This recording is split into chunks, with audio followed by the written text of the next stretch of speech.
Gray, Here. Alderman Matthey,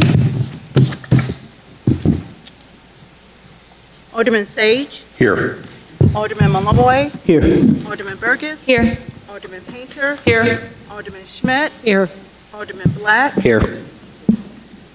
Alderman Hallman, Here. Mayor Renner. Here. Thank you very much. At this point, in terms of our special meeting, we're going to move to go to public comment under our normal rules of public comment. People are limited to 3 minutes, and given the number of people that we have, I will definitely hold it to 3 minutes. But I want to welcome everybody and thank you, regardless of what perspective you're coming to bring to us tonight. But we have some very important comments. Some of them may be relevant to the main topic that I suspect most of you have come here for, but some of them may be relevant to other topics that are facing the city. But it's important for us to have a civil discourse and respect one another's voice and obviously our opinions. And so we have, again, technically a 30-minute moments of public comment, but I believe in a minute there is going to be a motion to extend that to an hour this evening. All the names have been, they're in this thing, and I'll shuffle them again, or maybe Alderwoman Schmidt can shuffle them while I'm talking. And they will be drawn from there, and I will read 10 names at a time. If the first 10 people will begin to stand in line so that we can get as many people as possible. If you are repeating the same thing, that's certainly your right. It probably is most effective if you point out additional things. However, everybody is limited to 3 minutes. And we have so many that we're going to have to be quite draconian about the 3-minute limit. Again, please be respectful of everyone's presence here tonight. And anyone who attempts to disrupt the meeting, I will give one warning. And after that, you will be subject to removal. Thank you very much. Yes. And before we go further, I believe there might be a motion on the floor. Yes, Mayor, thank you. I make a motion that we suspend the rule concerning the 30-minute time limit for public comment, and I move that we extend that up to 60 minutes to receive public comment this evening. Okay, is there a second to that motion? I'll second that. Second by Alderwoman Painter. Madam Clerk, would you call the roll? And again, this because this is a suspension of the rules, it does require a 2/3 vote. Madam Clerk. Alderman Bray, Yes. Alderman Matthey, Alderman Sage, Yes. Alderman Malloy, Yes. Alderman Burgess, Yes. Alderman Painter, Yes. Alderman Schmidt, Yes. Alderman Black, Yes. and Alderman Hallman. Yes. Okay, and just if you were wondering, one of our substantive item of discussion was a presentation of the Downtown Task Force report. That actually is in 2 phases. We will see how much time we have at that point, and if Alderwoman Burgess, who is the chair of that committee, would like to make a few remarks. Clearly, we will not have time for the 30 minutes, a 10-minute discussion, 20-minute council discussion by the time we get to that point. What really limits us is, of course, we also have the township meeting today and our regular meeting at 7 o'clock, so the trains have to run on time. So at this point, we may or may not have even a brief discussion on the Downtown Task Force. And I've got 10 in a row? Okay. And I apologize in advance if I am mispronouncing your name. It's the Babs Allen, Gary Lambert, Rabbi Rebecca, Bob Rydek, Mary Meyer, Jacqueline Rodriguez, Angela Scott, Don Carlson, let's see, is that Greg Wade, W-A-D-E, or excuse me, or is that Peggy? I'm sorry. Peggy Wade. Peggy Wade, I apologize, 1915 Owens. And then the next is Joe Walden. So if we could start in that order and let the record show that we are starting at 5:09, so we will go through 6:09, Madam Clerk.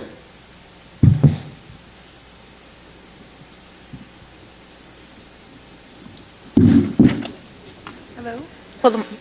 Good evening. Good evening. Hello. Thank you. And thank you for being first. Oh, sure, just break the ice. Ooh, the mic is on. I would say that as a citizen of Bloomington, I think that we should be a welcoming city.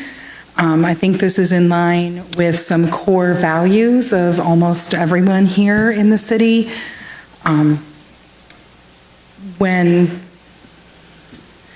you're a welcoming city, you have the opportunity to expand knowledge of others, to expand community, and to move into connection with others. That's what I would say. Thank you very much. And the next is Gary Lambert. Good evening. Got a short excerpt from a speech from a few years ago. All Americans, not only in the states most heavily affected, but in every place in this country, are rightly disturbed by the large number of illegal aliens entering our country. The jobs they hold might otherwise be held by citizens or legal immigrants. The public service they use impose burdens on our taxpayers.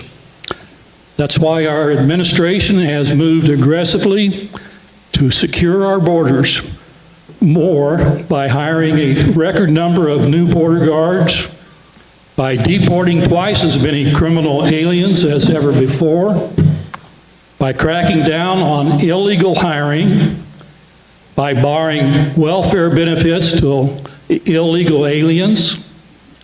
In the budget I will present to you, we will try to do more to speed the deportation of illegal aliens in the workplace, as recommended by the commission headed by former Congresswoman Barbara Jordan.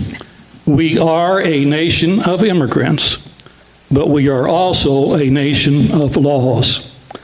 It is wrong and ultimately self-defeating for a nation of immigrants to permit the kind of abuse our immigration laws we have seen in recent years, and we must do more to stop it.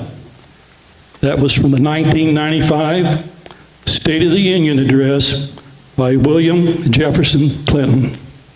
Thank you. Rabbi Rebecca.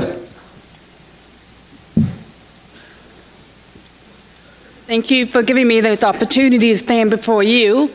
And I want to remind you on behalf of my community of faith that we do feel very strongly that Bloomington Normal should be and must continue to be a welcoming community or a welcoming city. You know, in my tradition, in my faith tradition, we are here we support the immigration concept to be fair and compassionate. In fact, from Leviticus 25, verse 35, it states that if your brother, being in straits, comes under your authority, and you hold him as though a resident alien, let him live by your side. And the most frequent teaching that is in the 5 books of Moses, it talks about the fact that we are commanded to be kind to the stranger. And it appears 36 times in the biblical teaching, the fact that we must welcome others because we were once strangers in the land of Egypt. Now, from the time of the patriarchs to the 20th century, my community of the Jewish faith, we understand the challenges of what it means to be immigrants. We have understood what it means to flee from persecution and to find refuge in a new land. Our memory of the Nazi Holocaust teaches us that it was horrific and horrible. The fact that yet the Nazis did their best to murder my people, but the free world, including the United States and Great Britain, did not open its doors to those fleeing the Nazis at one point. We cannot let that happen again.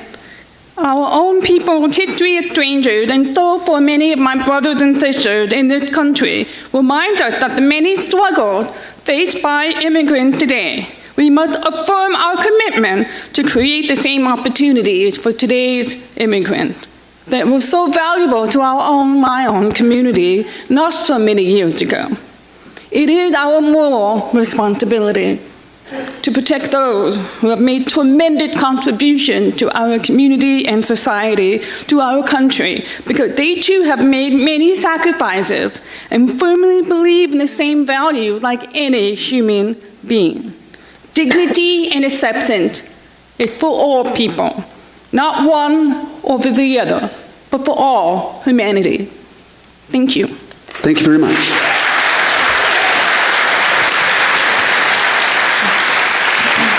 Mary Mercer. Oh, excuse me, I'm sorry. I skipped over one. Is it B-O-I-S Ryder? My writing isn't very good. Evidently, it's Bob Ryder. Oh, okay, I see that. I see how the B, that what I made out as an I and an S is a B. Thank you. Writing quickly, sorry. No, that's fine, Bob. Please come forward. Hi, thank you very much for your kind attention. My name is Bob Ryder. I'm a resident of Bloomington and co-pastor of New Covenant Community in Normal. Thanks for giving me a moment to speak. I speak in favor of the ordinance, and the reason is, at least in part, because I know what it feels like to be desperate, at least a little bit. As a school kid, I sometimes had to navigate a gauntlet of bullies to get home from school. I'd get harassed if I wasn't careful, sometimes even if I was careful. Bigger kids might take some money that I had with me, or even take my bike if I was riding it that day. Sometimes they'd rough me up if they felt like it. And it was definitely a mistake to walk past one of their houses, as they'd use that as an excuse to inflict real abuse. This is my place. You're not welcome here. So over time, I learned to pick my way through driveways and yards of neighbors to make it harder for my pursuers to find me. I understood perfectly well I was on someone else's property without permission, but being vulnerable and desperate, I had no alternative, so I took my chances.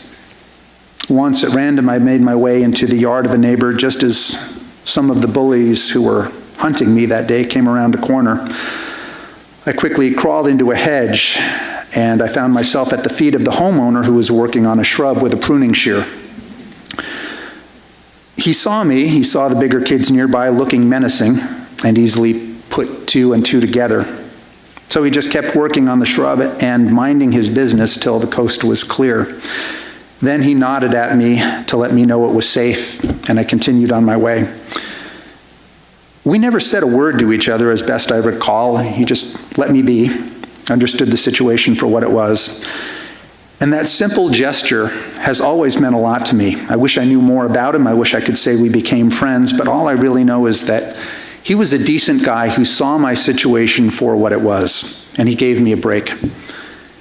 He didn't make things harder for me than they needed to be.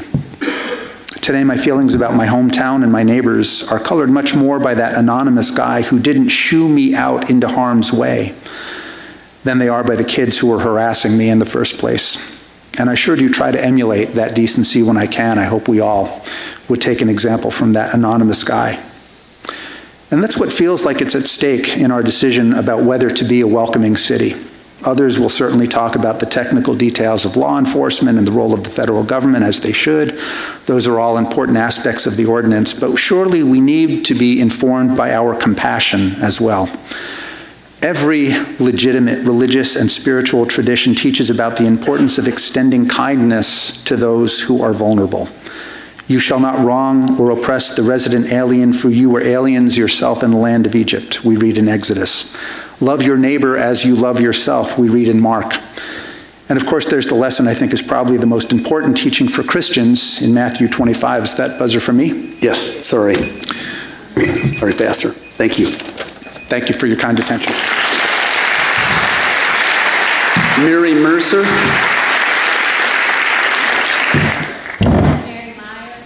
Oh, I'm sorry. Is it M? Oh, that's an I. M. Mary Meyer, yes. 2415 Phillip? Correct. Correct. Thank you. I'm a member of the Bloomington Normal Refugee Resettlement Team, and several other members of our group are here this evening. We are a group of people from several different local churches who joined together in response to the worldwide refugee crisis. Our original goal was to co-sponsor a refugee family arriving in Chicago through Refugee One, a refugee resettlement organization headquartered in Chicago. Last summer, however, Refugee One asked our team to help a refugee family move from Chicago to Bloomington Normal, and we've been very involved in many different aspects of their transition, including housing, education, healthcare, and recreation. They have adjusted well to our community, and we have all benefited from our relationships with them and with each other. Through this experience, we have learned that refugees and all immigrants have as much to offer us as we do to them. Each person who comes to our country is a valuable and valued member of our society. Without the presence of these newcomers, we can become stale and narrow-minded. We need them, and they need us. Let's pass the proposed Welcoming Cities Ordinance so that we can rely on our law enforcement resources to protect all people in our community, regardless of their immigration status. Thank you. Thank you. Jacqueline Rodriguez, and then Angela Scott. Hello, members of the council. My name is Jacqueline Rodriguez, and I'm a recent transplant from Chicago to Bloomington. I'm here today to ask you to please pass the Welcoming City Ordinance, because I know all too well the horrors of ICE knocking at your door. 4 years ago, a warrant was issued with my father's name on it, and subsequently, ICE came pounding at our door. My father came here as a child, half a century ago. He was also married for 35 years to a natural citizen and had 2 children on American soil. He owned a business, pays taxes, and is a pillar in our small community. Above all that, he is a green card holder that is valid. This has been a long and hard road for my family. It is not a battle that is easily won, especially when the laws change so frequently. My father is losing his home due to the overwhelming cost of lawyer fees and is in constant fear of a knock at the door. But in some ways, my father was lucky. He was lucky that the agents were in a good mood that day, and he's lucky that he has not yet been deported. Just blocks from his home, another man, a citizen, was less lucky. He was shot as soon as he opened the door, and without warning, and because of a warrant that wasn't even for him. In Chicago and across our country, it doesn't matter if you're a permanent resident or a natural-born citizen. No matter where you stand on immigration policies, I think we can all agree. Legal residents and citizens should not live in fear. ICE is not a friend, and it's up to you to make sure that they know that. Tell ICE that you will not assist them in harming our citizens. Make Bloomington a city that sets the example. Today, on International Migrants Day, you have the opportunity to tell the country that Bloomington is a city that cares. This is a city that works to better our communities and not tear them apart. Assure Bloomington residents that their tax dollars are being spent on enhancing the city through education, smoother roads, and clean water. We do not spend our funds on resources on the double-dipping federal agents, and we will make sure that our police force knows how to handle such interactions. This ordinance is good for all of the people of Bloomington, and I ask that your vote reflects that. Vote for families, vote for businesses and students and diversity, and most of all, vote for Bloomington. Thank you. Thank you. Angela Scott and Don Carlson.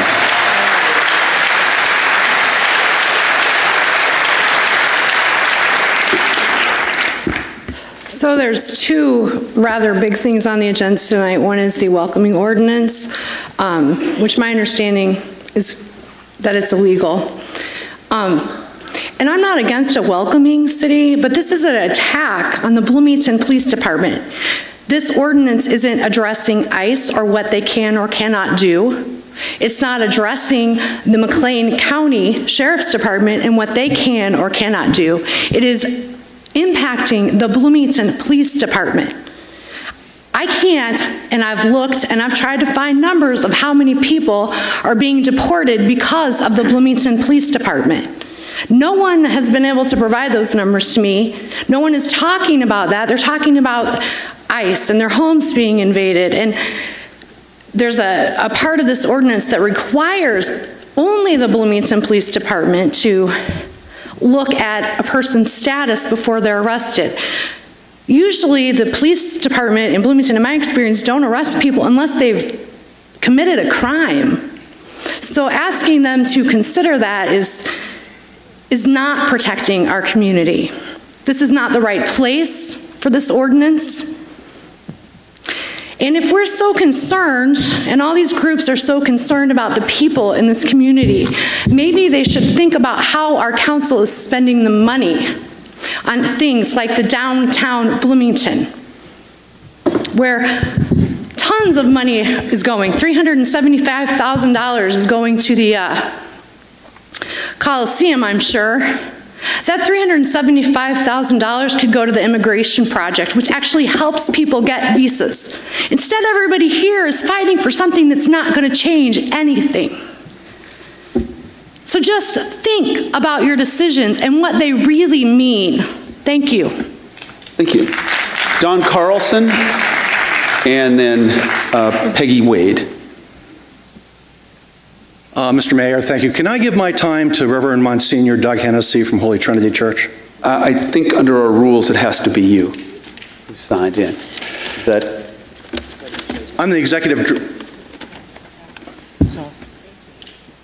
Apparently, he could stand up. You said he or she? Reverend Doug Hennessy from Holy Trinity Church. Okay, could stand up if you have leftover time for 3 minutes. I didn't realize that. Oh, at the end of all of our cards. I'm sorry. Okay. Okay. And then Charlotte Alvarez from the Immigration Project would also like to speak too, and considering they were just referenced, right, they probably should be given an opportunity to speak. And just to let you know, there will still be public comment at our regular meeting at 7 o'clock. Okay. But at this point, go ahead, Don. I'm the executive director of Illinois People's Action, which is part of the Keep Families Together campaign that includes Illinois People's Action, the YWCA, League of Women Voters, McLean County, ACLU, McLean County, Not in Our Town, Black Lives Matter, and the Unitarian Universalist and New Covenant churches.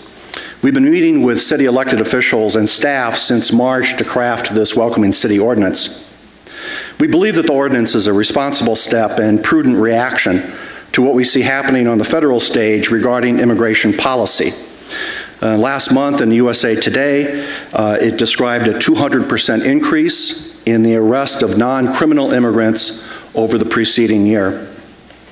And from today's Washington Post article that was titled, "Watchdog Report Finds Moldy Food Mistreatment in Immigration Detention Centers," it quoted that the Trump administration is nearly doubling the number of immigration deportation beds in this country, including a proposed new private prison in Chicago. Regarding the staff observation to this ordinance that it could place the city at risk for a $30,000 federal DOJ police grant, we simply don't believe this to be the case. Over the weekend, we received an email from Fred Sau, who is Senior Policy Counsel at the Illinois Coalition for Immigrant and Refugee Rights, which affirms this. But let's assume the worst case scenario, that perhaps Trump's Department of Justice does withhold $30,000 from Bloomington. This represents only 0.17% of the police budget, hardly even a drop in the budget. And consider a thought experiment. What if a consultant to the city could demonstrate dramatic and meaningful new police and immigrant community relations for a $30,000 contract? Wouldn't we jump at that chance? Wouldn't that be money incredibly well spent? And though we firmly believe that the grant is indeed not at risk, and if you as a council are willing to trade families in bartering for a small federal grant, let me make the following offer. If the grant is actually denied, Illinois People's Action will work with the city in a strategy and outreach to our corporate community to seek grant funds to make up the difference. When families are afraid of deportation in our community, it affects all of us. No amount of kind words or welcoming immigrant yard signs can make up for good policy. My faith tradition speaks directly to the welcoming of the stranger as we ourselves would wish to be treated. And when families live in fear, they become victims. And in a way, we become victims of fear as well. Sorry, time's up. Please support the ordinance. Thank you very much. Thank you. Peggy Wade and Joe Walden.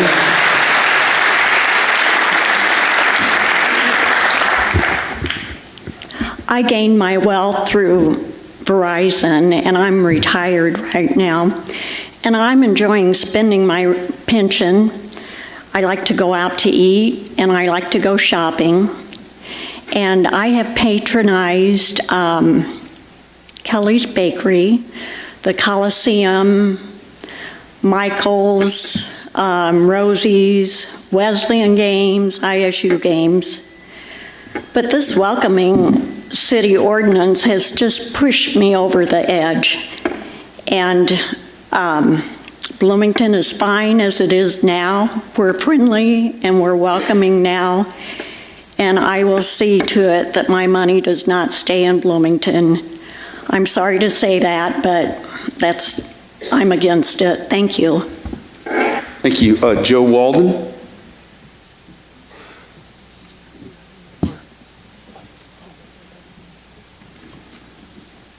I am too am against this ordinance. Let me point out too that while God is a God of love, in reference to previous speakers, he's also a God of justice. He also commands that we obey the laws. And the laws of this land, number one, are that illegal aliens are to be deported, are to be reported. If you pass this is the second part. One, you have first passed the police board. Two, if you pass this, you will handcuff the police even further by not allowing them to do their job and promote justice.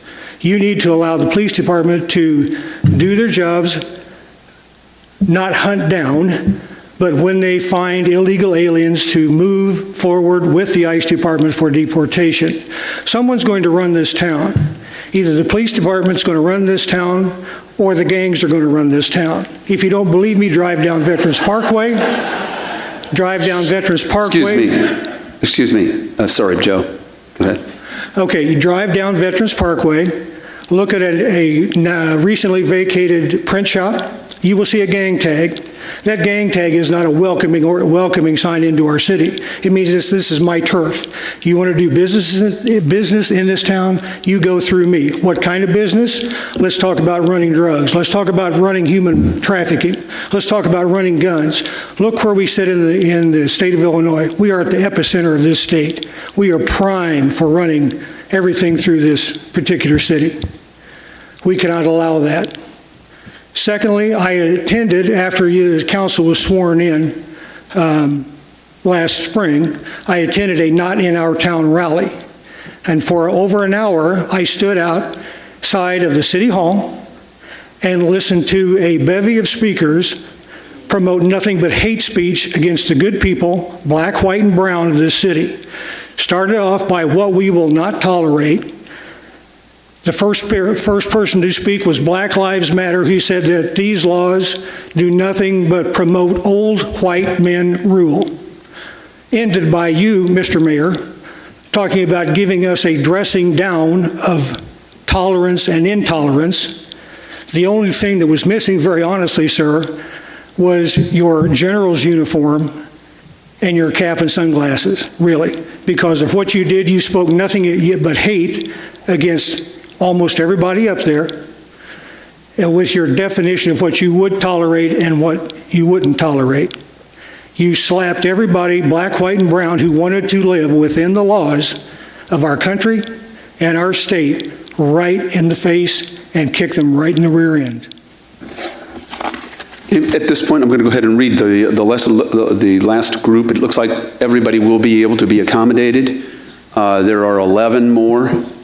And that is Cinnamon, I believe this is correct, Porter, Louis Goslin, Mike Matika, Jill Blair, Gabe Kripe, let's see, Aaron Leneuve, Emily Veniere, Maria Toramorin, David Eads, Sonny Garcia, and Robert Workman, in that order. So we start with Cinnamon Porter, please.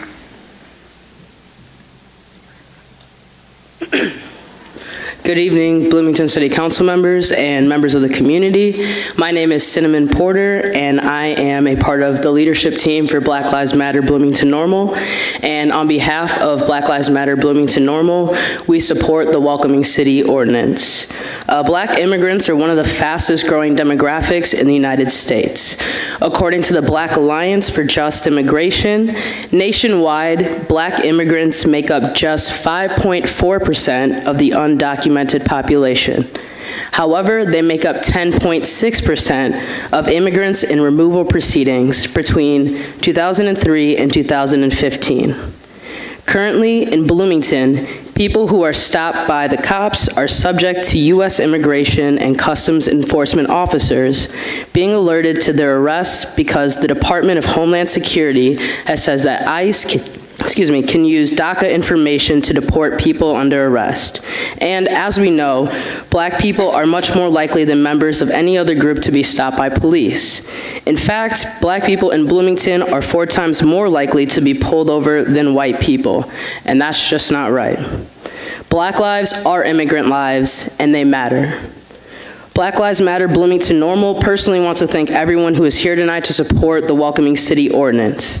We urge the Bloomington City Council to pass the Welcoming City Ordinance to keep families together. Thank you. Thank you very much.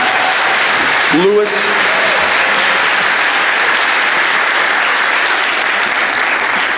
Hey, first I want to thank you for the opportunity to speak and for the opportunity that you've extended to the entire community to speak out, to just basically let you know where we stand on this. I heard a couple of speakers ago, a guy asked who's going to run the town. Is it going to be the police or the gangs? And for me, it's more than problematic to assert that somehow gangs are the result of becoming a welcoming city and embracing our immigrant community. But I thought the other thing that was interesting was the question of who's going to run the town. Is it going to be the police or the gangs, right? But what I see is, as a town, the community is what keeps us together. The community is what runs this town, and we elect you to assist us in that effort. And so shortly after the election, there was a packed house here, and a lot of what was being discussed was what we as a community were going to do given the political reality that we live in and the threat that marginalized communities are facing, communities of color and immigrants. And I saw more people than I've seen in any one space for some kind of public sort of speak out come for that purpose. And tonight, I'm going to ask for a little bit of engagement from folks that are here. So if you are here in support of this ordinance, please stand up. If you have a sign, please hold your sign up, right? So there's a question about who runs this town, and who runs this town is the community, and we elect you to help us in that effort. So as you can see, the people are coming out, they're speaking up, and they want this ordinance. We elect you to make these types of ordinances possible, to enact the will of our community. And I know there's a lot of, kind of question about how best to do this, but I think one thing's clear. We as a community do not want deportations to be happening with our resources. We want everyone to feel that they can work with the police and access any kind of service they need in a time of crisis without fear that they will then be transferred to ICE. So again, remember who runs this town, remember who you work for, and I remember seeing many of you stepping out and speaking out in support of immigrant communities. This is your chance to do something meaningful with the power that we've given you, and I hope that you have the courage to do so. Thank you. Thank you. Next is Mike Matika. Good evening, and thank you very much for taking the opportunity to do this and opening the forum here tonight. Let me put this in the spirit of the season. Imagine yourself, if your child's in danger and your child's threatened, what do you do to protect your child? You'll do everything you can to protect your child. So tonight I'm thinking of a family 2,000 years ago whose child was threatened. We call that baby Jesus. And they had to flee to Egypt because they were in danger. Well, we don't know how the Egyptian people reacted. We don't know if Egyptian people said, "You're taking our jobs," but somehow they survived and they were able to return to their home. So I want to give commendation to the people of Egypt 2,000 years ago for protecting a family that many people worship and feel very strongly about. I think a flip side of this we need to think about, and here's where I think our police do a wonderful, better job, is if immigrant people are not afraid to call the police, then our police can do an even more effective job of being able to not only pursue people that are doing things illegally, but also make sure those people feel safe in our community. And right now, to me, that's the crux of the issue. I think this opens an opportunity for our police department to actually be able to respond more to a wider section of our community and make those people know that they are part of us and we are part of them. Thank you. Thank you. Jill Blair.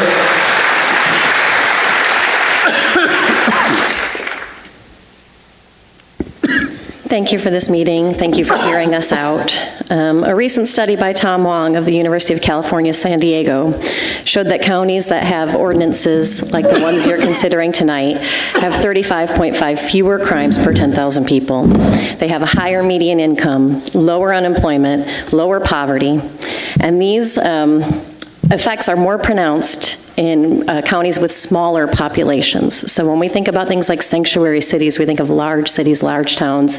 Actually, the positive effects of passing an ordinance like this would be more pronounced in Bloomington.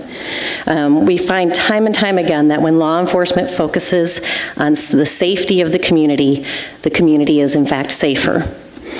Study after study shows that lines between local, state, and federal authorities should not be blurred.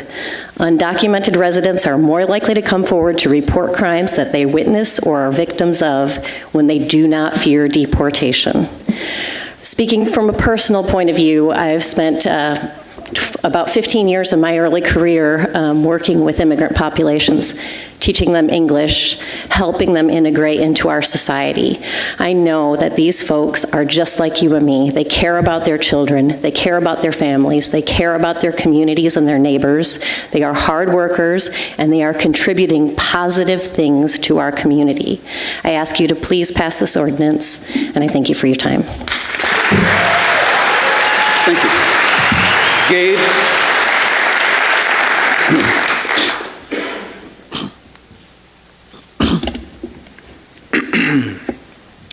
Mr. Mayor, members of the council, thank you for the opportunity to speak in front of you tonight.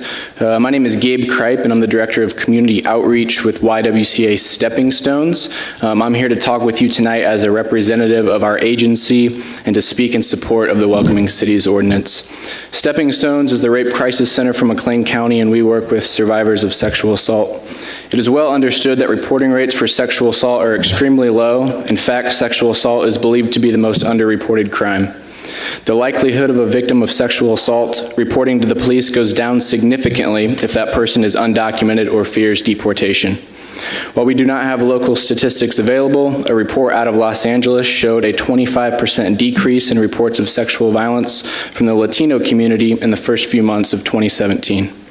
Our immigrant community will not report sexual violence or seek out services if they believe they will be held and turned over to ICE. As advocates, we want to be able to tell our clients that they can trust and rely on law enforcement to keep them safe, regardless of their immigration status. Through our work, we know that offenders of sexual violence often choose victims they believe to be vulnerable. Sometimes people are perceived as vulnerable because they're incapacitated by drugs or alcohol, they have an intellectual disability, or they're underage. A person can also be perceived as vulnerable because of their immigration status. Offenders know their crime is significantly less likely to be reported by their victim if their victim fears deportation. This brings an increased risk of sexual violence for our immigrant community. At Stepping Stones, we're working to create a community free of sexual assault, and part of that is holding offenders accountable. We believe that the Welcoming Cities Ordinance will start to eliminate some of the barriers many undocumented immigrants weigh when making a decision on reporting crimes. This ordinance will increase the trust between the immigrant community and local law enforcement, allowing community members to feel safer. I encourage you to pass the Welcoming Cities Ordinance. Thanks. Thank you. Aaron, and then Emily.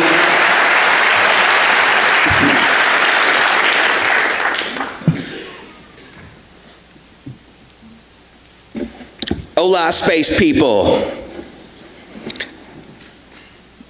I ain't never seen an illegal alien, considering we all live on the same space rock, floating in space. I want you to pass this ordinance because I want you to smite the fascists in this town, and I want you to smite them real good because they're fascists, they're Nazis, and they need to go. Thank you. Emily Vigneri.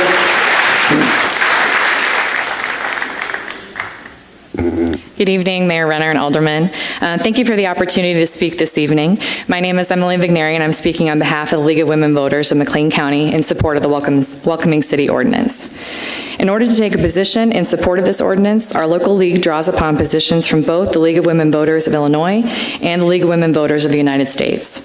We place particular emphasis on the League of Women Voters' U.S. position on immigration, which states, all persons should receive fair treatment under the law, and it is critical for the U.S. to encourage immigrant participation in our democracy.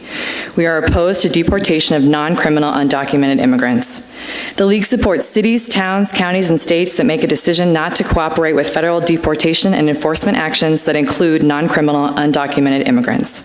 Furthermore, the League of Women Voters of Illinois has stated its opposition to the deputization of state and local police to enforce immigration laws in Illinois.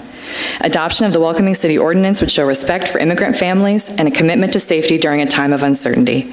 We urge you to place the Welcoming City Ordinance on the City Council agenda in the very near future and to support the implementation of this ordinance. Thank you. Thank you very much. Maura Toro Moore. Maura? Oh, there she is.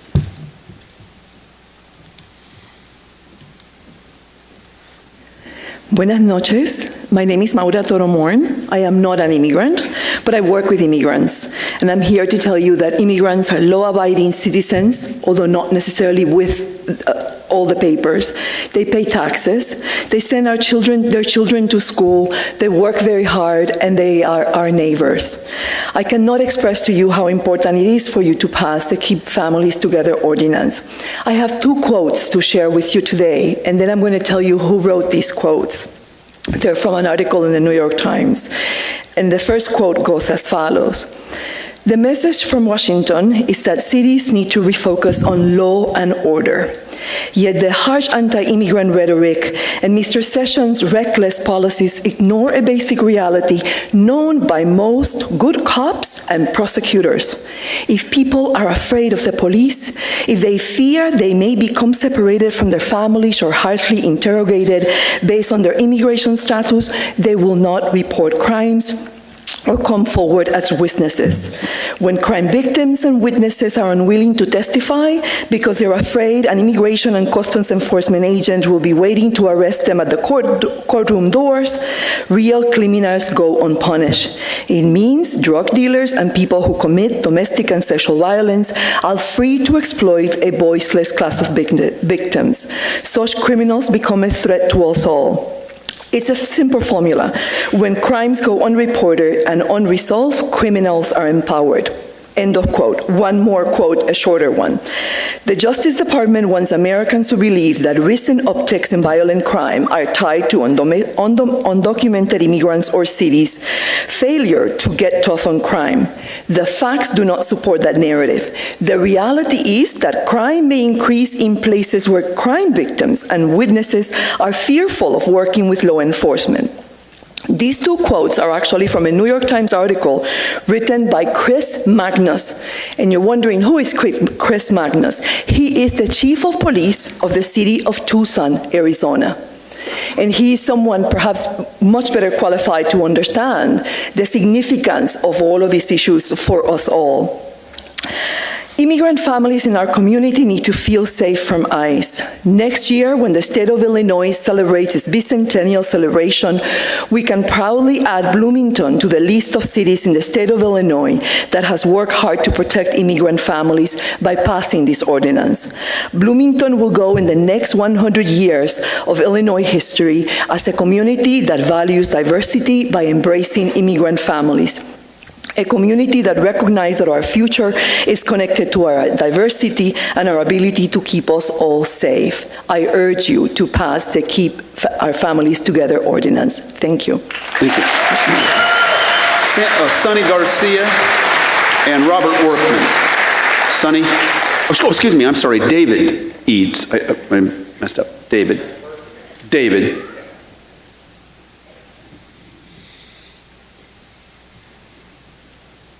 We talk about a welcoming city. Cultures, we have a lot of diversity in this town. Thankfully, with State Farm, the universities, and that. I've had an opportunity to travel this country a considerable amount and seen a lot of things. But there's one key element we're missing in this, and you all took an oath to it. Illegal. It's criminal. Whether we like it or not, tying our hands on selective laws is against the law. I've heard that we'll lose $30,000 in federal money if you do this. Do you think they're not looking for a community of this size in which to make an example of on this welcoming communities, sanctuary cities? You have to ask yourself, is the city prepared to spend hundreds of thousands of dollars in court with the federal court? And trust me, their budget's a lot bigger than ours. Welcoming is welcoming, and we're a diverse community. Why don't we apply more of that? Illegal is illegal. Since Eisenhower, we've been deporting 13 million illegals during his time.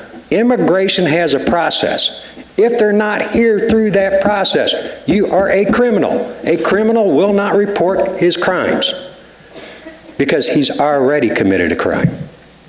We have to change the way we look at this. Yes. Is our immigration system got flaws? It sure does. But going at it in a direction that is an illegal direction in itself is telling, okay, this one we're not going to look at. Where do we draw the line? There's laws for a reason. We don't like them all, but we have to follow them. So if you vote, I guarantee you it's going to cost you more than $30,000. That's all I have to say. Thank you. Sonny Garcia and then Robert Workman.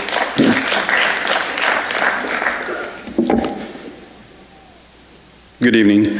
I'm Sonny Garcia, board member with Illinois People's Action. I want to thank you for the opportunity to let the community voice their opinion on this very important matter. Like the executive director, Don Carlson of Illinois People's Action just said, we started a meeting about this last spring.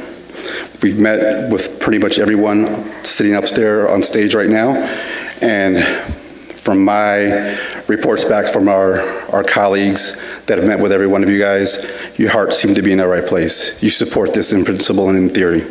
You know it's the right thing to do. Since last summer, I was personally in a meeting where we asked for some data on the amount of contact that Bloomington Police Department has with immigration. From what we heard, it's very minimal. We haven't got an actual report from the Bloomington Police Department, which leads me to believe that there's probably not any contact with them as of late, at least since Chief Hefner has been in command here.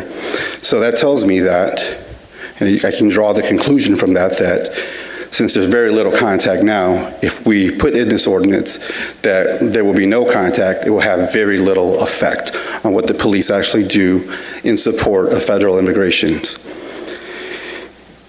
So it won't really change that much. So your vote today is not going to tie the hands of the police. It's not going to stop them from doing their job. It's going to allow them to focus on real criminals and the real crime that is happening in this area.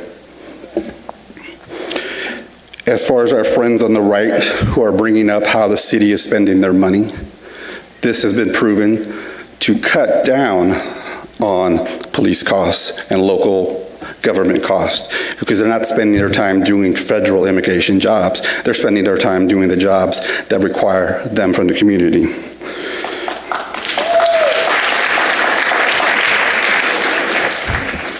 I've heard a lot of statements tonight that we are anti-police, that we spew hate speech, but everything that I remember on May 1st, and since then, what has been spoken today is about love, it is about acceptance, and it's about reaching out to our neighbors and our community members. And we must remember those community members, our family members, our friends, they are the Bloomington Police Department as well.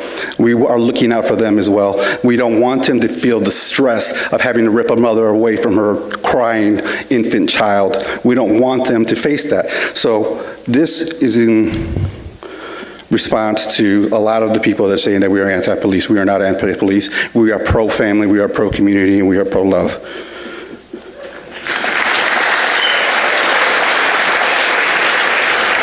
Heard a lot of statements about the law and that we must follow the law. It used to be the law that slavery was legal. It used to be the law that women couldn't vote. It used to be the law that we could have children working in factories.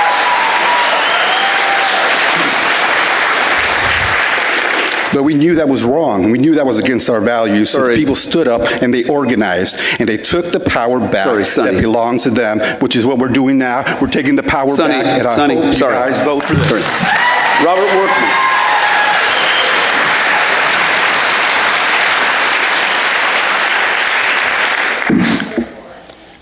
I'm Robert Workman. I'm here today to give my thoughts about the Welcome City Ordinance or Protected Group Status proposal that you as a council have been asked to adopt. Illegal immigration or undocumented status has been in the news for many years. I have listened to all the pros and cons of this issue and have done a lot of soul searching about what I personally think needs to be done. First, I don't believe you, as elected officials, need to be involved with circumventing the laws of our nations. Whether we agree with them or not, we do have laws in place today. I don't care how creative you are with your verbiage of your proposal. Bottom line, you want Bloomington to become a sanctuary city. Secondly, I have observed signs at council meetings, many signs here tonight, that have said, stop tearing families apart. I, for one, don't blame me about breaking up families. No one is putting the blame where it should lie, which is on the parents of those coming into our country illegally. They are the ones placing their families into the possibility of being left alone if they are deported because they have not followed the legal way to come into this country.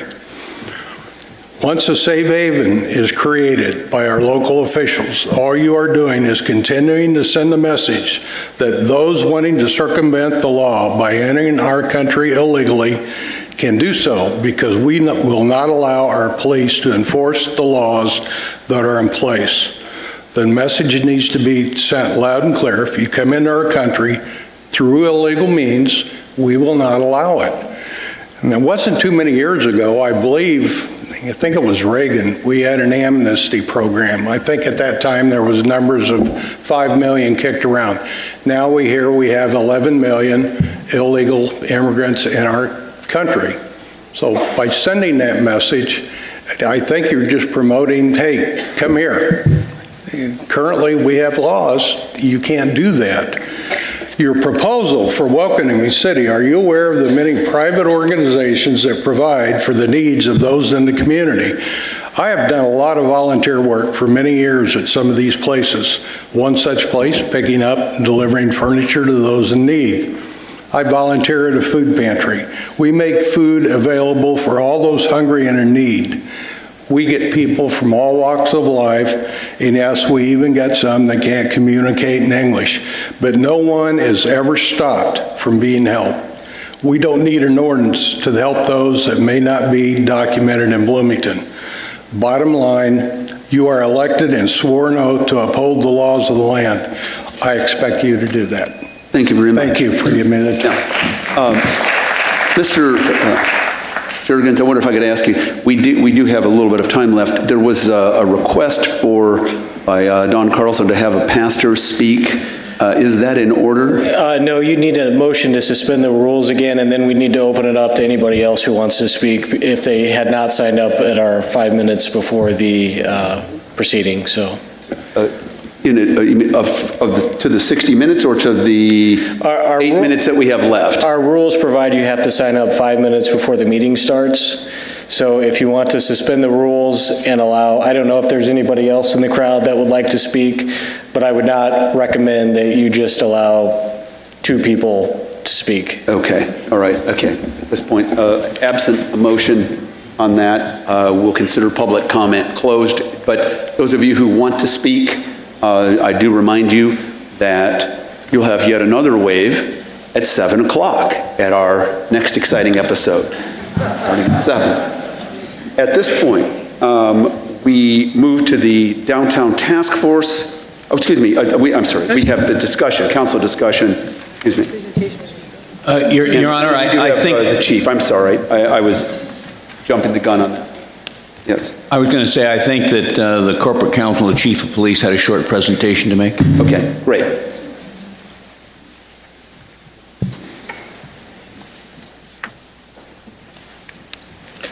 Since I got to the microphone first, I'll go first, if that's all right. My presentation is very brief. We have a lot of materials that we put in the packet. Would be happy to answer any questions. I'm not sure there's a whole lot more that I can go into detail on. I do have Gabe Niebergall from our office here as well, who does a lot of the immigration research and has helped with sorting through some of the legal issues. So again, I don't have a formal presentation, Chief, if you want to come up, and then if you have questions for either the chief or I, we will be here to answer those specific questions. Wow.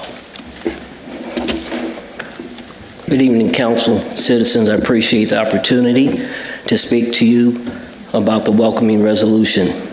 I would like to make a couple things clear at first so we know and understand this. This is not about money. You all obviously know my budget. You've never heard me talk about money. This has nothing to do with money. Secondly, not since I've been here, and we check records back to 2002, we have not generated any reports directly to deport anyone in our city. We look at citizens as citizens. Everyone thinks we're going out and looking at people in a different way. If you're here, our job is to treat everyone fairly.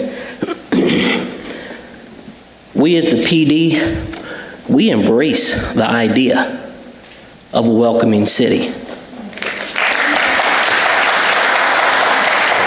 However, we cannot support language contained which inhibits our contacts with federal agencies. This poses a risk to public safety. We have and will continue to enforce the law and assist victims in a fair and impartial manner, regardless of where they are from or immigration status. There can be situations where we need to contact a federal agency for information or assistance in an investigation of something serious. We can't predict how and when crimes occur, but time is always of the essence. We can't be impeded by any kind of language that's going to have us trying to figure out who we can call and when we can call them. The proposed language does impede this, and I would ask you or anyone else in here, what if we're investigating a crime against a friend or loved one of yours? Would you not want us to exhaust all of our resources in order to solve that crime? All of our resources, not a few, not to be impeded by anything, all of them. And heaven forbid it might not happen or happen once, but we have to be ready. We are the ones who have to handle these things.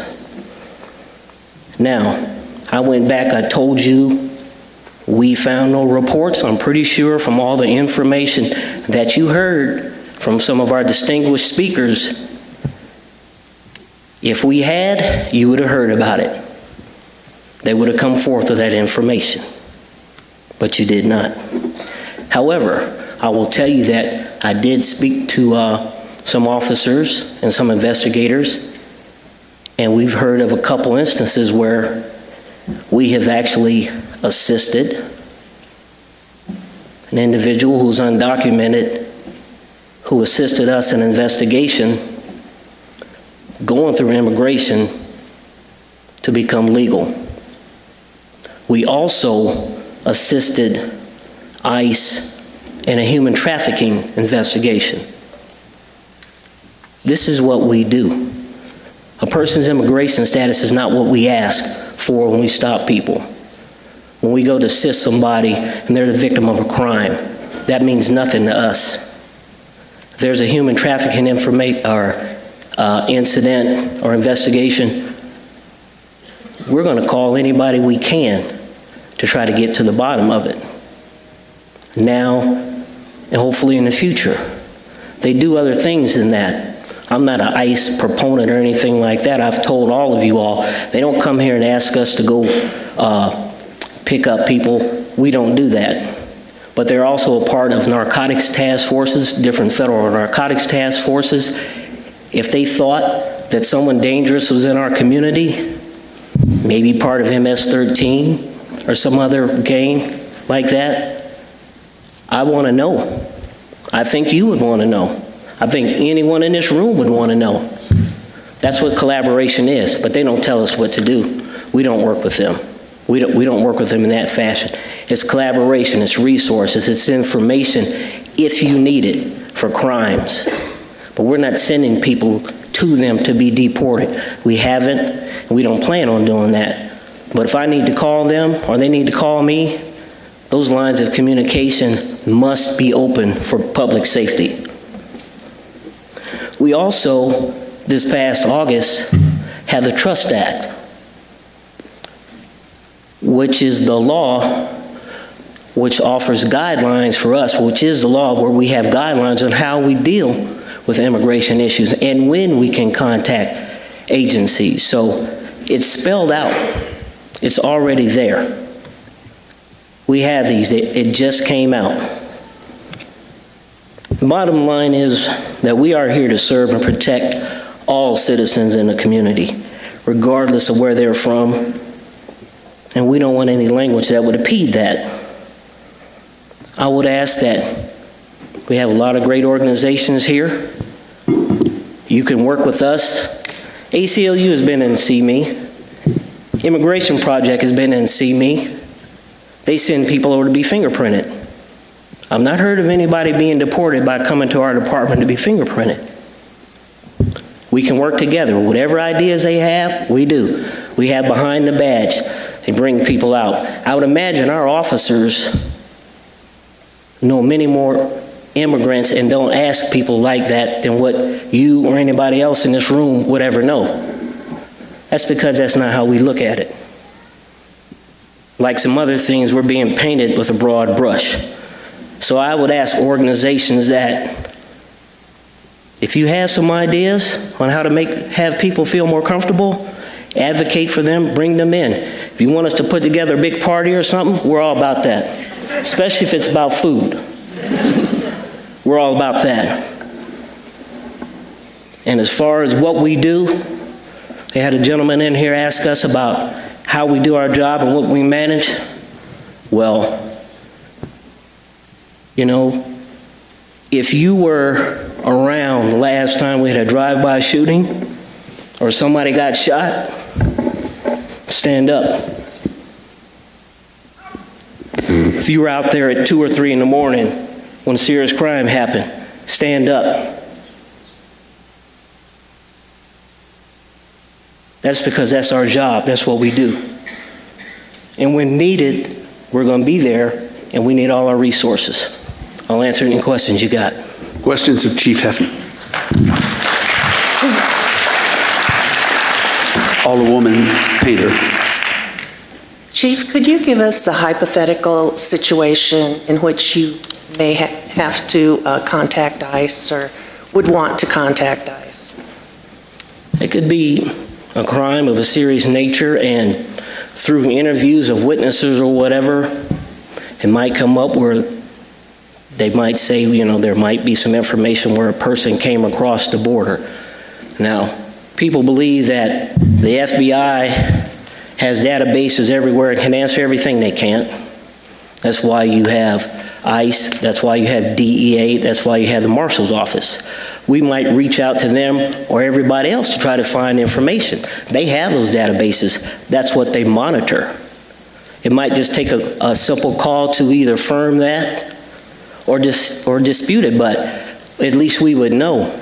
Another situation might be, as I said earlier, they came actually and informed us, I think a few years ago, about a person wanted for attempted murder.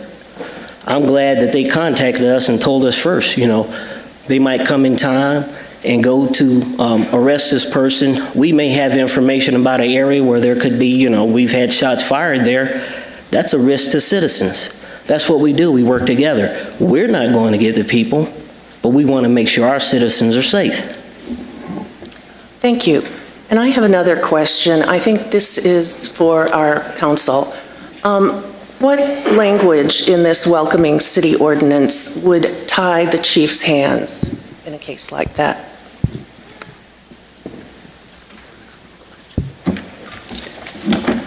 Thank you, and the chief can probably answer this too. We've raised concern with a couple of the different provisions. First is Section 4, which talks about the prohibition on spending municipal resources, including time, to assist in any immigration enforcement operations, including requests for information or about requests to otherwise investigate, and it kind of goes on from there. That's one of the provisions that we've had some concern with. There's also a whereas clause that encourages the police department to consider the impact of an arrest if the person is undocumented. And that is something that the police department has also raised some concern with, both in terms of making sure everybody's treated equally and also just from a public safety situation on that aspect as well. Those are the two primary provisions that we have tried to work through. Thanks. Chief, do you have anything to add to that? No, it's just about serving and protecting everyone fairly, regardless of where you're from. Thank you. Alderwoman Schmidt. Thank you, Chief. Could you talk a little bit about what happens, let's say it's a traffic stop, somebody's speeding or a light's out or something like that. Are there ever situations where you ask for any kind of documentation over and above like a driver's license or something, like the way that you might conduct any kind of traffic? Let's keep in mind, I have to check with them because I don't stop many people. But unless something has changed, it's driver's license and proof of insurance. If a person doesn't have that, we would ask them for another form of identification. But we don't stop people and ask them driver's license, proof of insurance, and immigration card. That's not what we do. If someone were to show us something like that, then that would be because they had no other identification. But that is not what we stop people. Is that protocol? Is that? I know you've talked you've talked about the Trust Act and about the training that is embedded in the Trust Act. Can you talk a little bit about your protocol and training with regard to this? Yeah, we knew this was a sensitive issue, and like I said, we welcome the idea of being a welcoming city. We just don't want to be handcuffed. So when the Trust Act came out, to me, that gave us the guidelines for which we have to work under. I mean, we weren't doing those other things before, so now we just have it all spelled out. So if someone were to ask us what we do and what we don't do, this is what we do. So when it came out, the Attorney General also sent out a letter and a guide to all law enforcement agencies. And I think I've said everything they do, but this guide gave dot points or bullet points going over everything that you can and can't do within the Trust Act. We sent that to every officer in the department. They had to read it and sign that they had actually reviewed it. And not only that, the supervisors have it. But it was that important to us. So if somebody asks us or they have a question, they have it. That's what we did. Other questions of the chief? Alderman Sage. Thank you. Chief, you touched on a couple of things, but I want to make sure I understood exactly what you said. That you had gone back and I think reviewed back to 2002 and found no documented cases within the Bloomington Police Department of actions related to undocumented immigrants. Is that correct? Yes, anything that we tried to find anything that we generated that resulted and was directed towards someone to be deported. There were none. So for the last 15 years, no documented cases? That's correct. The other thing that, and you shared a little bit again tonight,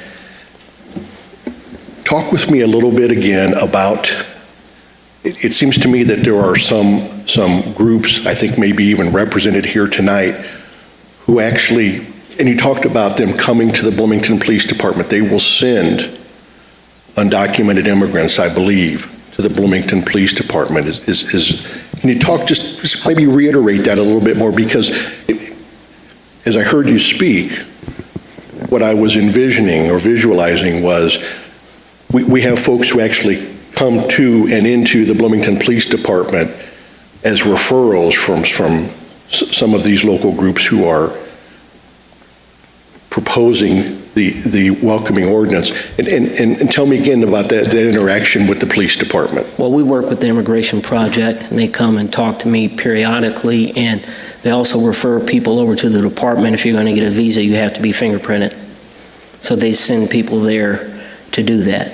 And I would imagine they would also work with people, and I'm hoping that they are helping people to understand that if you're a victim of a crime, Ms. Alvarez could tell me if I'm wrong, but if you are a victim of a crime, there's a process where you could go through. If you're undocumented, you cannot be deported. Is that correct? I'd be happy to give a fuller statement to the council if given the opportunity. Right.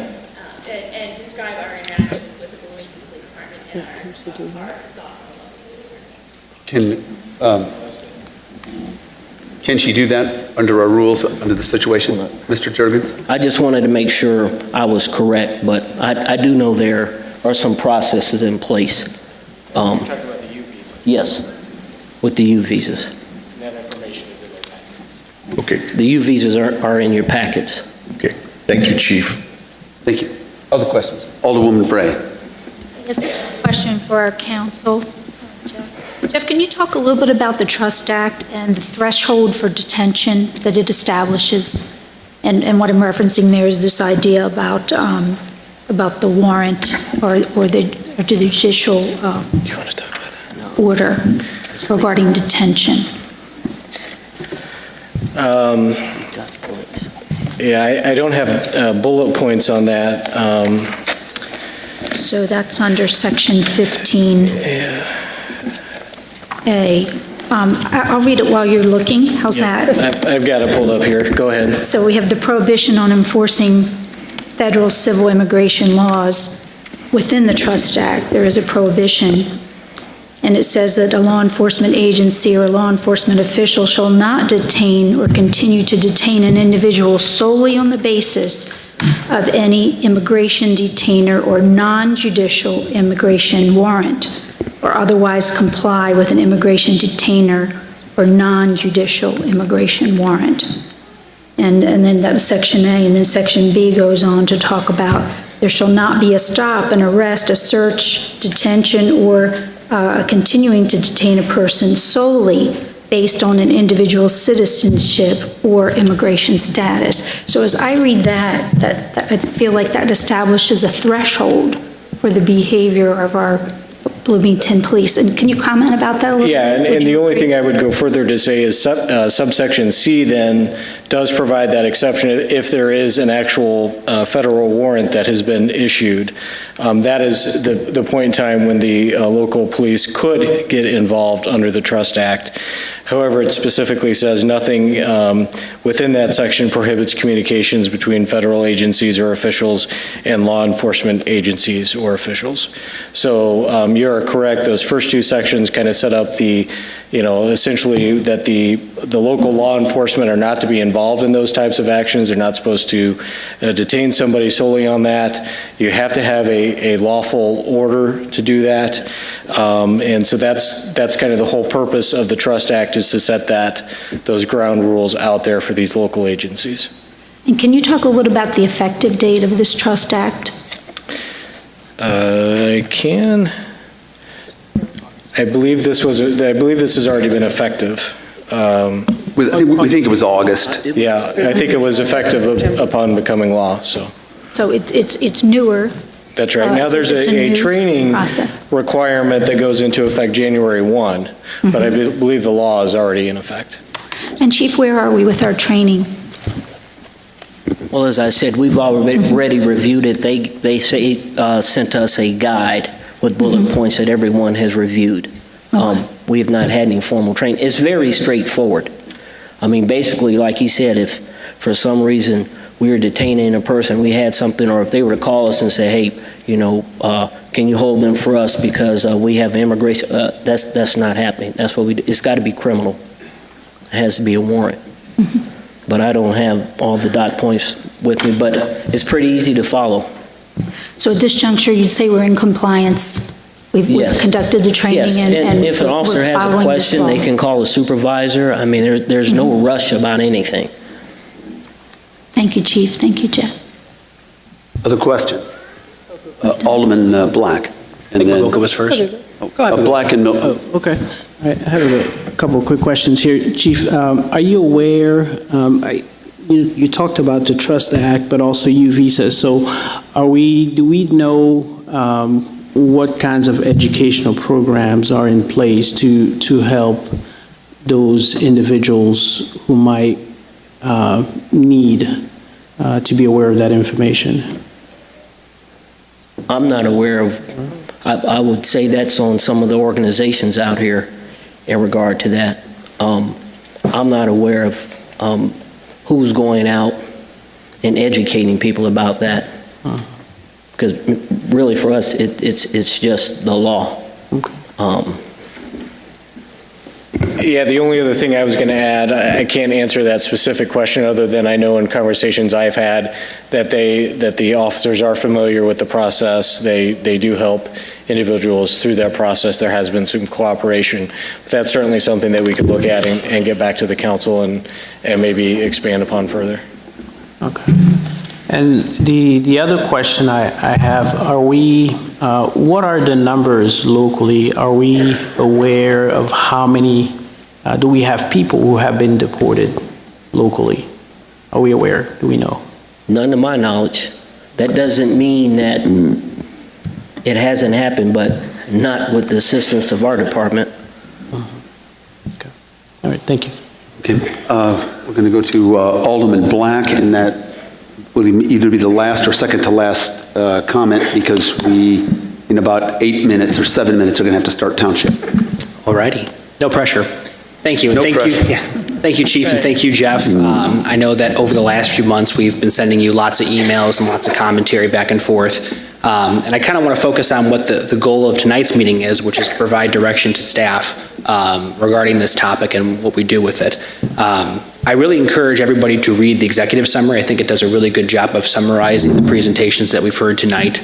I think it really does provide some insight into kind of fact-based discussion about what's going on here, what we're doing versus what we're not doing. Having done this now for 4.5 years at this point in time, I don't ever recall a time prior to about 12 months ago where people asked a lot about how does the police interact with immigrations and customs enforcement. And then, so I wondered why. And it doesn't take too much effort to look as to why we're suddenly having this conversation. We've seen very un-American remarks made at the federal level about how we treat each other and citizens and people in our communities. And what I'm hearing from staff is that these are practices that we're not doing. There are some stories that we've heard in other communities, articles that get forwarded online, et cetera. These are things that are not happening here. My direction would be that I'd like to see this come back to a council meeting for a vote. I'd like it to really focus in on the things that we're not doing, so turning people over to immigrations and customs enforcement, really honing in on that message that we don't participate in that type of behavior. But In my time of learning more about these complicated issues, I learned that Immigrations and Customs Enforcement split up into almost 2 subgroups, one of which that does the human trafficking and the gangs and such. And I think we need to be very strategic and targeted in what we're talking about, because I don't think anybody up here wants to limit our ability to use those resources should we need them. Because I know that in my time doing this, I've received many phone calls from people who are very concerned about gang activity, human trafficking, and what the city can do for it. And I don't want to put us in a situation where we are hamstringed to use that piece of ice. That being said, I also don't want to be responsible for tearing families apart, Immigrations and Customs Enforcement coming through and being way overstepping their boundaries without any kind of feedback from us. I think an ordinance targeted and deliberate will do just that. I have some emails that I float around, and I've learned that some of my colleagues have also sent some emails, and I hope that when we bring this back for a final vote, that those emails will be shared, because I do appreciate hearing my colleagues' feedback on these topics. I provided in one of my emails, some alternative language to Section 4 that I thought might be better to address some of those concerns while still getting at the crux of the issue. I'm not a lawyer, but I know that our staff... Me either. Yeah. But our staff is more than capable of taking a look at that. Because especially from where I'm sitting, this is not an issue that's just Bloomington. I'm seeing a couple county board elected officials out there, some candidates. I'd like to know what our normal partners are doing with this topic. What is the county doing with this topic? I know that we're aggressively discussing it, but I would call on them to take action on this very important issue, because it just can't be Bloomington. It has to be our whole community. And I would hope that our elected officials and those intergovernmental partners step up and talk about these things so we don't have the types of concern in the community, and we continue to have numbers like 0 people who have been turned over to ICE, because I don't think that's the community that I want to live in, and I will fight to protect that. Thank you very much. It's going to have to be very, very quick, Alderwoman Howman, because we've got to make a motion to postpone something and then move. So, Alderwoman Howman. You want me to make a motion to postpone?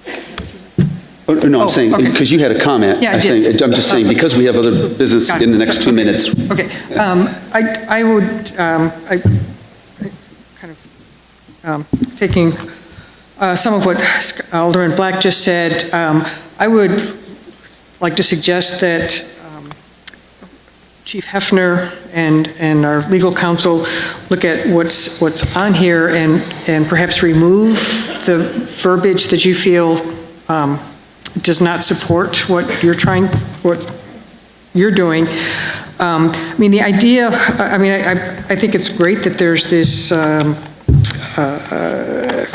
whereas subsection sections, but I would like to see something in 1 or 1.5 pages that sets out for us what will help people not only be safe but feel safe as well, that will help give people, families, the idea that they will be able to stay together, and also make sure that when you're not here, when there are other or future police chiefs, that we're still going to be carrying on as you are instructing our officers to do now.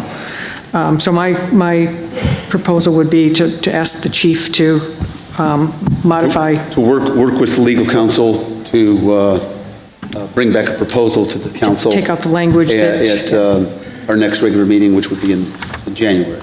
Yes. Is that acceptable? At this point, we're not taking votes. Alderman Matthey. So we have a Human Relations Committee, commission. How do we integrate those people who we've asked to talk about and think about and wonder on these particular subjects? How do we integrate them into this process? It's a good question. It could be that it's referred to them. It could be that this is such a high-level policy decision that we make the decision ourselves. It's obviously ultimately up to the council as elected officials. I think is that a safe answer? I don't mean to be speaking as anything other than the elected executive. So, okay. So, just my own thought, if I may. I would prefer to stay with. I cannot hear him. I'm sorry. My own thought, if I may, would be that this stay with the council. I don't know when the next Human Relations Commission meeting would be, but perhaps they provide some sort of written comment on the process, but I think we should own this from start to finish. Well, I tell you what, why don't we have, one wouldn't do the other. Why don't we, since we had some consensus, at least toward having the chief work with our legal counsel, bring that back. That would not preclude us in the future from sending it back to Human Relations if we decide. Alderman Sage. Excuse me, I heard Alderman Howman suggest that. I did not hear a consensus for that across the council. I think I heard Alderman Black and Howman. Okay. And I heard Alderman Matthey you didn't say any critical comments, just where was our Human Relations. I asked if there were any opposition. I did not see any hands. I didn't understand that we were. I'm sorry. Okay. Voting or casting some sense of one of the things that was asked here is for direction. So do we bring a proposal back, or do we continue this for discussion? I guess is the real question. I mean, we would discuss even if there was a proposal, but would we have a tangible proposal that the chief and our legal counsel would work out, or would we continue to have a general discussion without a proposal in hand? I would be interested in following the outline Scott put forward of trying to look at some alternate language to Section 4 that might target specific actions and be a little more strategic about how we did it. If I'm not misunderstanding, I believe that's what Alderwoman Howman was suggesting as well. Yeah, Alderwoman Bray. So I might suggest that we take the time to have some additional conversations now that we've had an opportunity to get some perspectives from kind of across the board, and we have opportunity then to visit with folks in the community. I know I'd like to have an opportunity to talk further about what the Trust Act does for us and what it doesn't do. My thought here is this, that we don't need to add an additional ordinance when we may have the Trust Act that accomplishes what we need to accomplish, and maybe our real challenge here is communicating to our community what the Trust Act can do for us, and communicating to the community where we'll put the information that they need to rely on about their safety, right? So I'm not convinced that an ordinance is the answer here. I certainly think there's something that might need to be done. Wouldn't, at this point, I'm just asking for a sense of the council for direction. In our next step, exactly. Do we just continue with discussion without any proposal, or do we actually have something on the table that could be referred to Human Relations, that could be rejected, that could be accepted?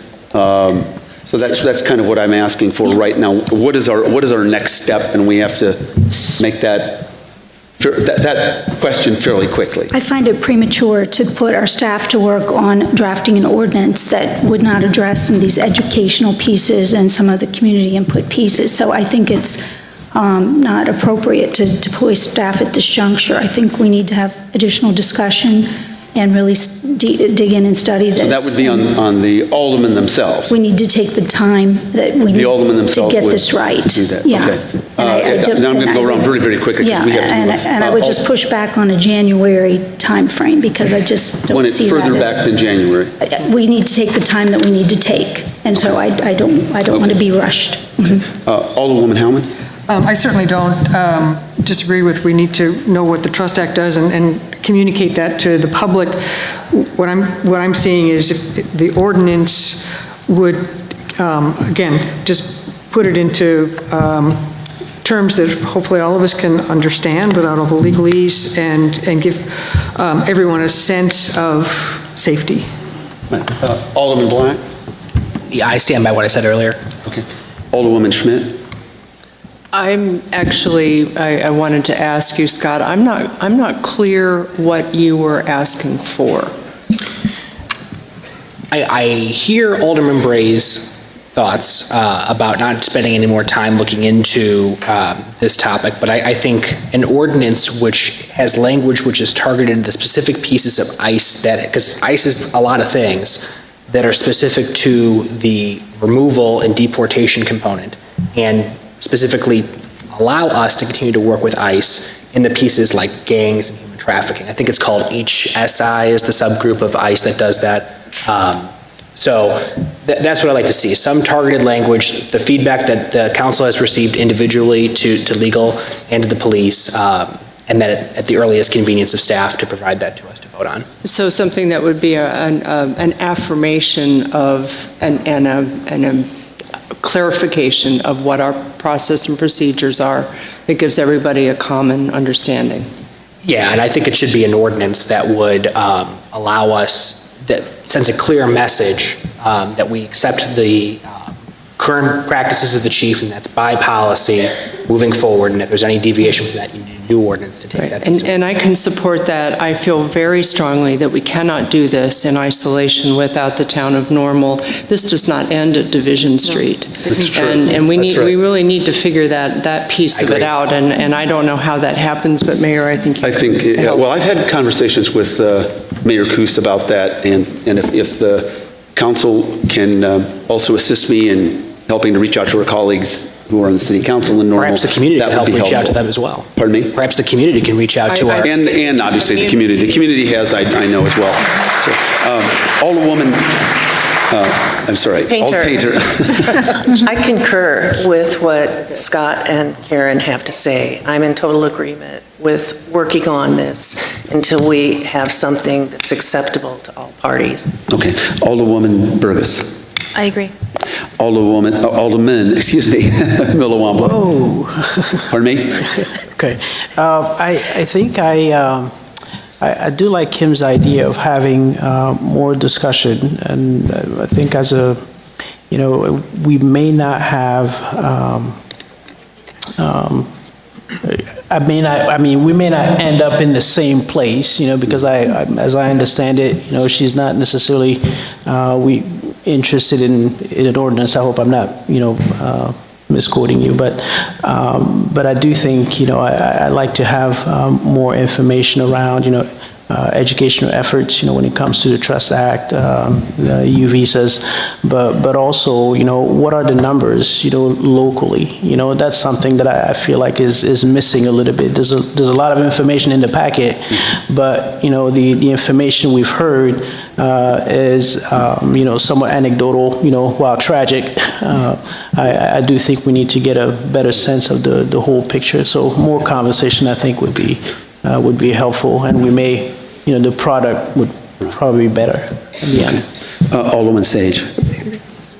Yeah, I suppose more conversation is not going to hurt. As I sit here, though, here are a few things that I do know that we don't need more conversation about. We have Federal Department of Justice guidelines.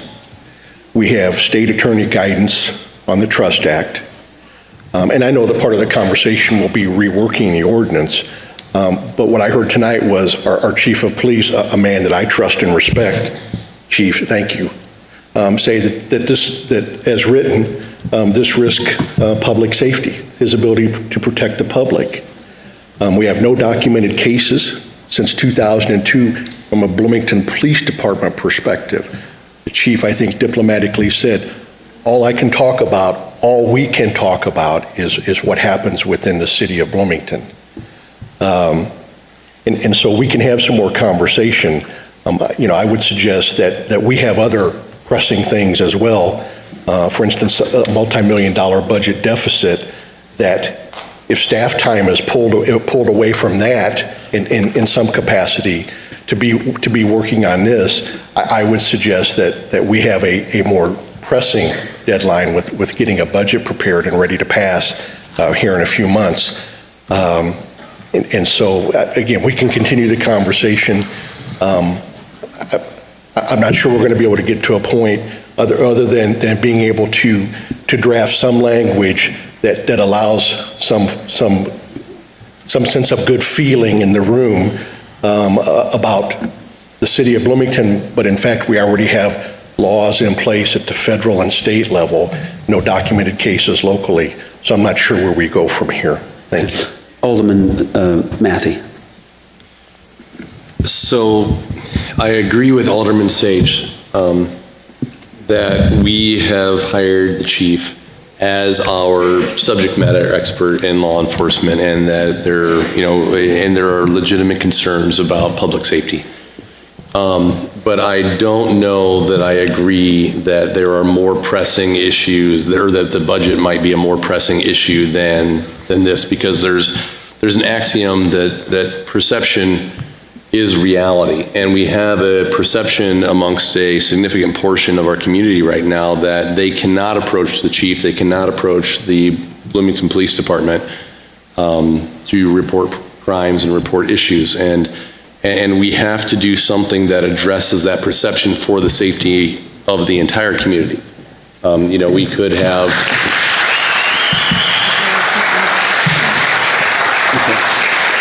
we very well could have a situation where we have a witness to a crime who, it could be somebody, a natural-born United States citizen, but a witness does not come forward because they don't think that they're going to be safe, and justice may not be served in that particular instance.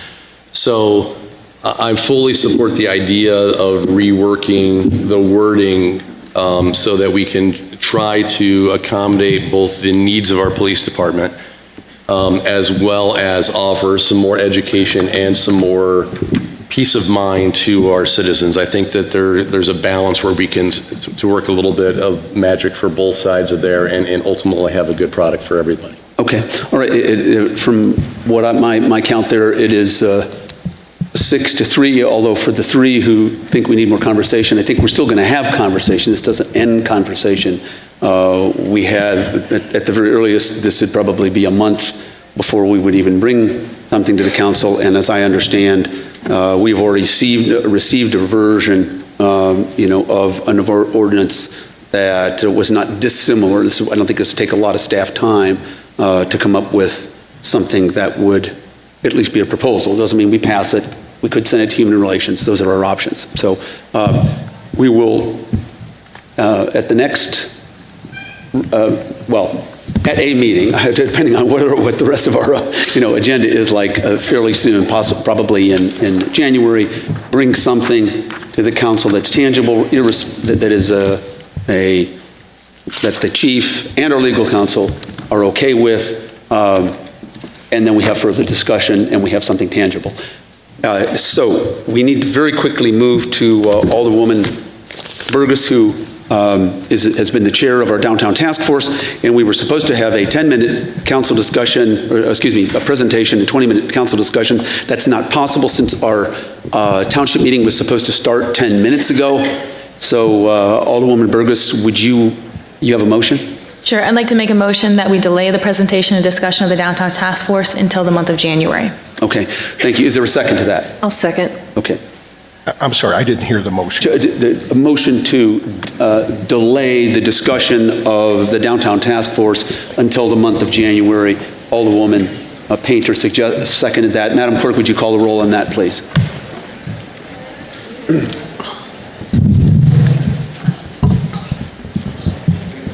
Alderman Bray? Yes. Alderman Matthey? Yes. Alderman Sage? Yes. Alderman Malamoy? Yes. Alderman Burgess? Yes. Alderman Painter? Yes. Alderman Schmidt? Yes. Alderman Black? Yes. Alderman Hallman?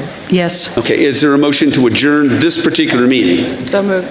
Moved by Alderwoman Schmidt. Is there a second? Second. Second by Alderwoman Howman. All in favor signify by saying aye.